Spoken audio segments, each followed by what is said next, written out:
خود قرآن کریم نے رسول اقدس صلی اللہ علیہ وسلم کی ڈیوٹی لگائی ہے، ذمہ داری دی ہے کہ اے پیغمبر جو آیتیں میں لوگوں کے لیے اتار رہا ہوں، توجہ رکھنا، لوگوں کے لیے اتار رہا ہوں، وہ ان کے لیے کیا اترا ہے یہ آپ بتائیں گے۔ وَأَنزَلْنَا إِلَيْكَ الذِّكْرَ لِتُبَيِّنَ لِلنَّاسِ مَا نُزِّلَ إِلَيْهِمْ، یا ناس پر ہم کی بات جاری ہے، توجہ رکھنا۔ وَأَنزَلْنَا إِلَيْكَ الذِّكْرَ، یہ قرآن اترا آپ پہ،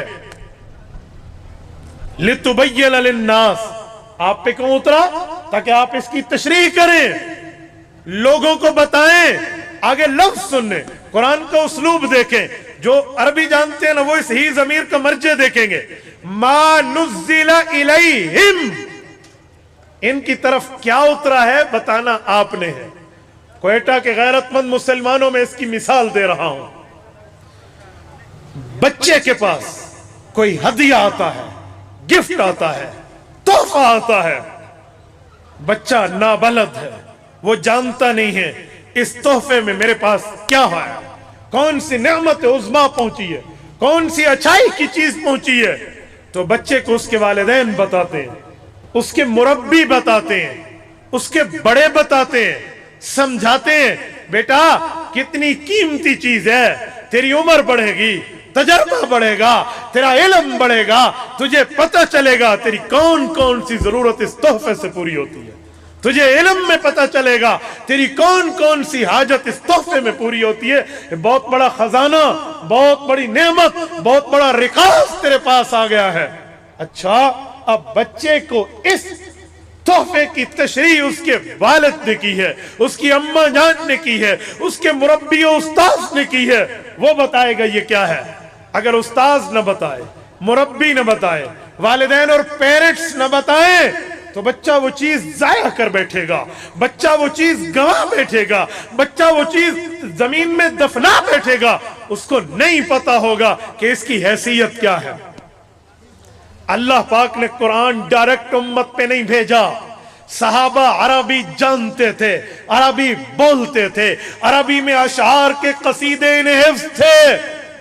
ایک ایک خاتون ٹھہر کر ایسے قصیدے پڑھ لیتی کہ بڑے بڑے لوگ انگشت ببندہ ہو کر یوں دیکھنے لگ جاتے، اچھا اتنی عرب پر مہارت، اتنی عرب زبان کے ان کو ملکہ حاصل ہے، اتنی قدرت حاصل ہے ان کو۔ وہ یوں جانتے تھے، رموز جانتے تھے، اشارات جانتے تھے، وہ ان کے معاملات کے، ان کی تلمیح سے واقف تھے۔ لیکن ایسی عرب کی مایا ناز قوم جو اپنی زبان پر فخر رکھ کے خود کو عرب کہے، بولنے والا، باقی جو عربی نہ جانے اسے عجم کہے، گونگے، عجم کا معنی گونگا، کہ گونگے ہیں، انہیں کچھ نہیں آتا جاتا، اتنی فخریہ انداز میں پیش کرنے والی اپنی قوم کی حیثیت کو بھی رب نے ڈائریکٹ قرآن نہیں دیا، ڈائریکٹ قرآن نہیں اتارا، بلا واسطہ کتاب اللہ نہیں دی، بلکہ اس کتاب اللہ کے لیے رسول اللہ کو بھیجا ہے۔ اور ایسے نہیں بھیجا کہ خالی بھیج دیا بھی جی قرآن کریم لیں اور چلے جائیں۔ حضرت موسیٰ علیہ السلام پر 300 تختیوں میں تورات تو کوہ طور پہ نازل کیا گیا، لیکن حضرت موسیٰ کے دل پر بوجھ نہیں آیا تورات کا۔ حضرت عیسیٰ علیہ السلام کو معبد خانے میں بلا کر 40 دن 40 راتوں کی عبادت کروا کے حضرت عیسیٰ علیہ السلام کو انجیل عطا کی گئی، لیکن ان کے دل اقدس پہ نہیں اتاری گئی۔ زبور حضرت داؤد علیہ السلام کو معبد خانے میں چلا کٹوا کر عطا کی گئی، لیکن ان کے دل پر نہیں اتاری گئی۔ جب باری قرآن کریم کی آئی ہے، اللہ کی کتاب کی آئی ہے، تو رب نے فرمایا لو انزلنا ھذا القرآن علی جبل لرأیتہ خاشعا متصدعا۔ اور دنیا کے لوگوں، یہ تورات نہیں ہے، یہ انجیل نہیں ہے، یہ زبور نہیں ہے، یہ صحف نہیں ہے، یہ قرآن ہے، یہ اتر گیا پہاڑ پہ تو یہ پہاڑ ریزہ ریزہ ہو جائے گا۔ تصدع، متصدع، تصدع کہتے ہیں ایسی چیز جو اندر میں گرمی پیدا ہو۔ یہ ٹیشو کا ڈبہ ہے، اس ڈبے میں اگر اندر گرمی پیدا ہو یہ بلاسٹ ہو جائے گا، اسے تصدع کہتے ہیں۔ قرآن کہتے ہیں متصدع، پہاڑ پر قرآن اترتا تو وہ ٹکڑے ٹکڑے کیسا ہوتا, اندر گرمی پیدا ہوتی, پہاڑ پھٹ جاتا. اور خاشع, خشوع کسے کہتے ہیں؟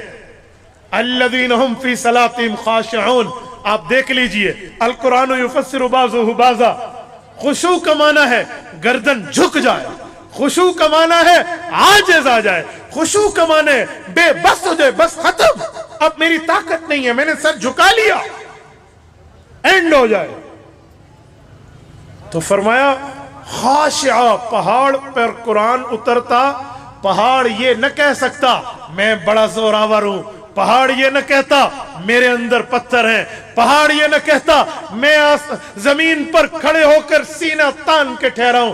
جی نہیں, خاشعہ اس قرآن کریم کے نزول کے بوجھ نے قرآن کے پہاڑ کے سر کو جھکا دینا تھا. خاشعہ.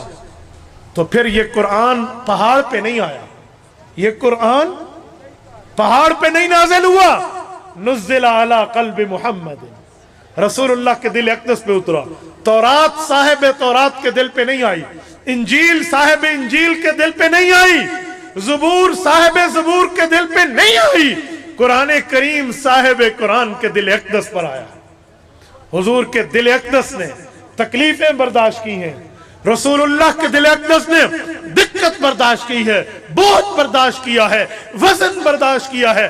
آپ کو اور مجھ تک قرآن دیا ہے, نہ ہمارے دل کو کچھ ہوتا ہے, نہ ہماری طبیعتیں بگڑتی ہیں. کیوں؟ وہ تمام بوجھ, تمام وزن, تمام چیزیں دل اقدس نے خود کنٹرول کر لی ہیں. جیسے بجلی گرم ہوتی ہے, کمپریسر سے گزر کے آئے تو فریج اور اے سی میں ٹھنڈک پیدا ہو جاتی ہے, ایسے قرآن جلالی کلام تھا, دل محمدی سے گزر کے آیا ہے, وہ جمالی کلام بن چکا ہے. اب ہم کہتے جی دم کر دے میرا سر ٹھیک ہو جائے, دم کر دے میرا زخم ٹھیک ہو جائے. اب وَنُنَزِّلُ مِنَ الْقُرْآنِ مَا هُوَ شِفَاءٌ میں مبدل ہو چکا ہے.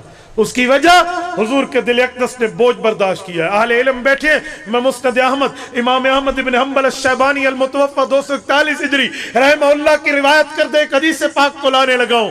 اللہ کے رسول نے حضرت ابوبکر صدیق رضی اللہ عنہ کو فرمایا تھا, شیبتنی ہود واخواتها. ابو بکر, یہ قرآن اور اس کی طوال صورتیں, خصوصاً سورت ہود جیسی صورتیں اتری, اور اس کے بوجھ نے, اس کے نزول نے, اس کے اترنے نے آپ کے نبی کی جوانی کو بڑھاپے میں بدل دیا ہے, بدل دیا ہے.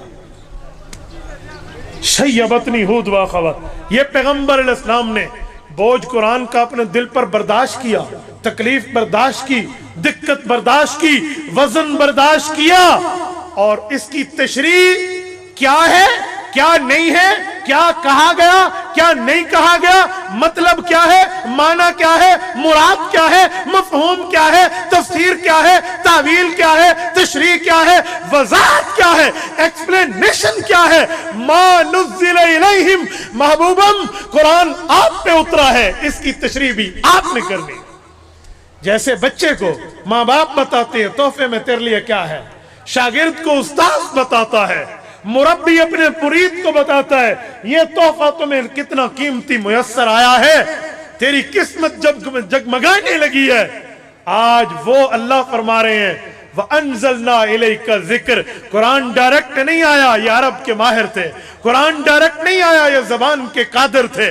قرآن ڈائریکٹ نہیں آیا, باوجود کہ انہیں عربی پر فخر تھا, قرآن آپ کے دل پہ آیا. وَأَنزَلْنَا إِلَيْكَ الذِّكْرَ, کیوں آیا؟ لِتُبَيِّنَ لِلنَّاسِ, اس میں کیا لکھا ہے لوگوں کو آپ بتائیں گے. مَا نُزِّلَ إِلَيْهِمْ, تم سے تمہارا خدا کیا کہتا ہے. ہمیں تشریح نہیں سمجھ آتی جب تک تشریح محمد کو نہ دیکھیں, ہمیں تفسیر نہیں سمجھ آتی جب تک تفسیر نبوی کو نہ دیکھیں. اس لیے قرآن رسول اللہ کے مبین اول ہیں, مفسر اول ہیں, شارح اول ہیں, واضح اول ہیں. قرآن میں کیا لکھا ہے وہ ہمیں ہمارے نبی نے بتایا.